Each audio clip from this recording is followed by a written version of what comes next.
दोस्तों, ये खबर ही कुछ ऐसी है कि आपके मन में कई तरह के सवाल उठ सकते हैं। कई ऐसे सवालों को जन्म दिया जा सकता है जो इस खबर पर सवाल उठाए जाएंगे।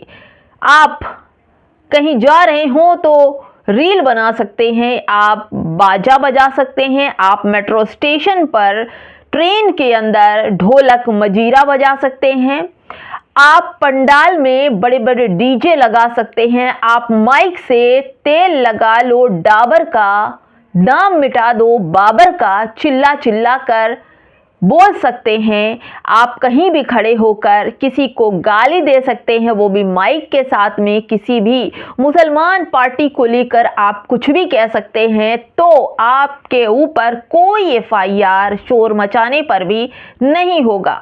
लेकिन 3 मिनट की मुसलमानों की नमाज अजान लाउड स्पीकर से हो जाए तो ध्वनि का प्रदूषण हो जाएगा, और इस प्रदूषण के चक्कर में न जाने कितने लोग बीमार हो गए, परेशान हो गए। और अब इस ध्वनि प्रदूषण पर नियंत्रण पाने के लिए यूपी की पुलिस एक्टिव हो गई है और कई ऐसे इमाम और मौलवियों को हिरासत में ले लिया कि तुम्हारी हिम्मत कैसे हुई लाउड स्पीकर से अजान देने की।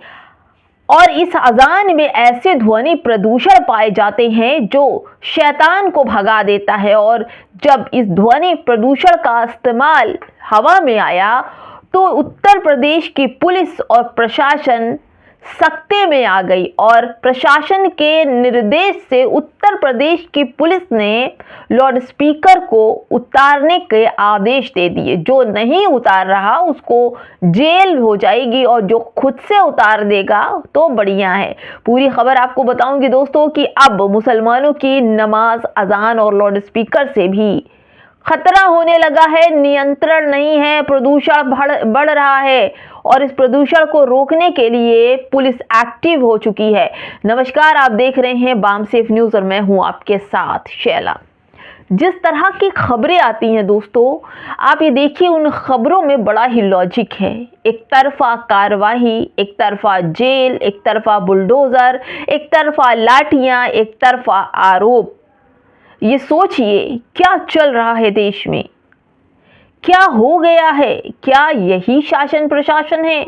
क्या यही सब कुछ चलेगा देश में? क्या बीजेपी सरकार में दबे कुचले अल्पसंख्यक गरीबों का कोई मोल नहीं है? किस तरह से उनकी हर एक चीज पर रोक लगाई जा रही है? संविधान कहता है कि हर उस धर्म को अपने संविधान के यानी अपने धर्म के हिसाब से प्रचार प्रसार करना, फेमस करना, लोगों को बुलाना, मिठाइयाँ बांटना, खजूर बांटना, दावत करना, ये सब करवाता है। संविधान में लिखा है, जो अधिकार है। लेकिन अब लाउड स्पीकर से भी ध्वनि प्रदूषण हो रहा है। 3 मिनट की अजान से इतना ध्वनि प्रदूषण हो रहा है।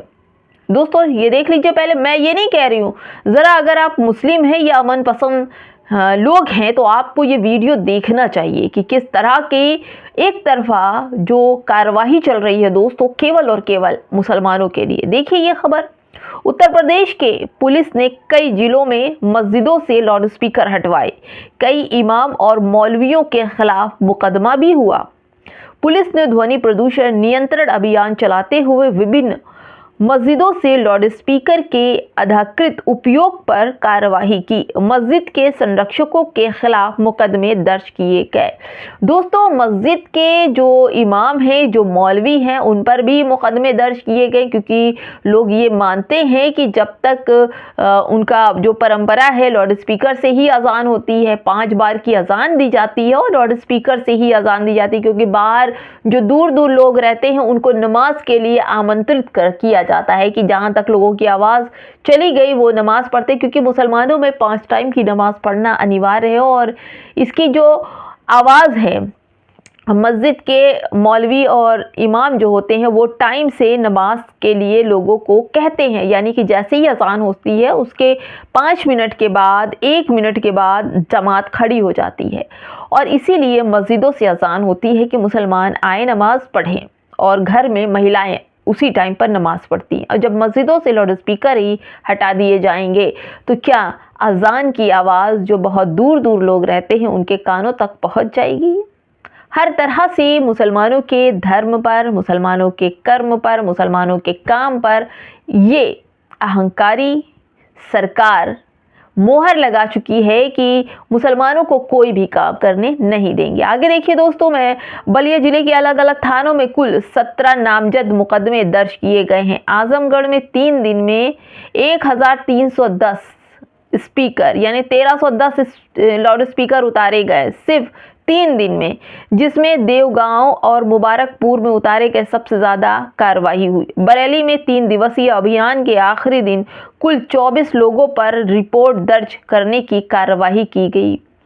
दोस्तों, मैं जहां रहती हूं यहाँ प्रयागराज है और प्रयागराज में अभी हाल ही में कुंभ में मेला लगा था और यहाँ पर जो भगदड़ मची थी, आप ये देखिए कि किस तरह से यहाँ के मुसलमानों ने अपने हिंदू भाइयों का साथ दिया था। उनको अपने घर में रखा, खाना खिलाया, पानी पिलाया, पैर दबाया, तकिया बिस्तर दिए, अपने घरों के दरवाजे खोल दिए थे। लेकिन यहाँ भी कहते नहीं कि जब ऊपर से प्रेशर हो, प्रशासन का प्रेशर है, तो पुलिस भी क्या कर सकती है। ऐसा नहीं कि सभी पुलिस का दिल जो है वो सख्त हो, लेकिन प्रशासन के आगे सभी झुक जाते हैं। भाई, नौकरी का सवाल है। प्रयागराज में राज्य में 85 अवैध स्पीकर हटाए गए और 117 की आवाज़ भी कम कराई गई। जौनपुर में 244 लाउड स्पीकर हटाए गए और 150 से अधिक की आवाज़ कम कराई गई।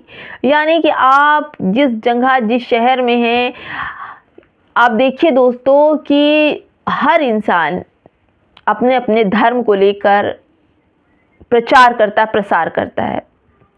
आप ये देखिए, कोई भी त्योहार पड़ता है तो मंदिरों में भी लाउड स्पीकर से पूजा होती है। पंडाल लगते हैं तो बड़े बड़े डीजे लगते हैं। अभी दिवाली पर भी हम लोग प्रयागराज में रहते हैं, यहाँ पर भी बड़े बड़े पंडाल लगते हैं, यहाँ पर भी पूजा अर्चना की जाती है, लोग जुड़ते हैं। तब ध्वनि प्रदूषण पर नियंत्रण अभियान नहीं निकलता है, लेकिन अगर मुसलमानों से जुड़ा मसला है तो मस्जिदों से 3 मिनट की जो अजान होती है, सिर्फ 3 मिनट की, और उसके बाद इतना आफत मच जाती है और ध्वनि प्रदूषण फैल जाता है। दोस्तों, आपको बता दूं कुछ और ऐसी चीज़ें कि आप ये सोचिए किस तरह से मुसलमानों को लेकर टारगेट किया जाता है। मुसलमान ही निशाने पर हैं क्योंकि उनके लिए ही सब कुछ बोया जा रहा है और फसल भी काटने का समय आएगा जब बीजेपी की सरकार या सत्ता जाएगी। लेकिन अब भी मुसलमानों को समझ में नहीं आ रही। मुसलमान राजनीति से दूर दूर तक गायब है, क्योंकि जब तक मुसलमान राजनीति में नहीं आएगा, राजनीति को नहीं पकड़ेगा, तब तक मुसलमानों का यही हाल होगा। कहीं उनके घर तोड़े जाएंगे, कहीं उनकी अजानों पर अटैक होगा, कहीं उनकी नमाजों पर अटैक होगा, कहीं उनकी बेटियों को खुलेआम बीजेपी के नेता लाने का इस्तेमाल करने की, धर्मांतर कराने की बात करेंगे। बेरोजगारी इस देश में चरम सीमा पर है, लेकिन बात किसी चीज़ पर नहीं होगी। बात होगी तो तमाम मुद्दों को छुपाने के लिए हिंदू मुसलमान करके उस शैनील के अहंकारी पर्दे से इस मुद्दे को छिपाया जाएगा और बेरोजगार युवाओं को जिस तरह से भड़काया जाएगा और उनके साथ गलत रवैया अपनाकर तमाम उनकी बेरोजगारी और रोजगार पर पर्दा डालकर उन्हें बहलाने का, फुसलाने का काम लगातार चल रहा है। क्योंकि जो मुसलमान है वो ऐसी लबन चूस है, लबन चूस ही बोलेंगे कि जिसको तमाम हिंदू युवाओं को उनके तमाम मुद्दों पर पर्दे डाल करके मुसलमानों को दिखाकर उन्हें शांत किया जा रहा है। फिलहाल दोस्तों, इस वीडियो में इतना ही। नमस्कार।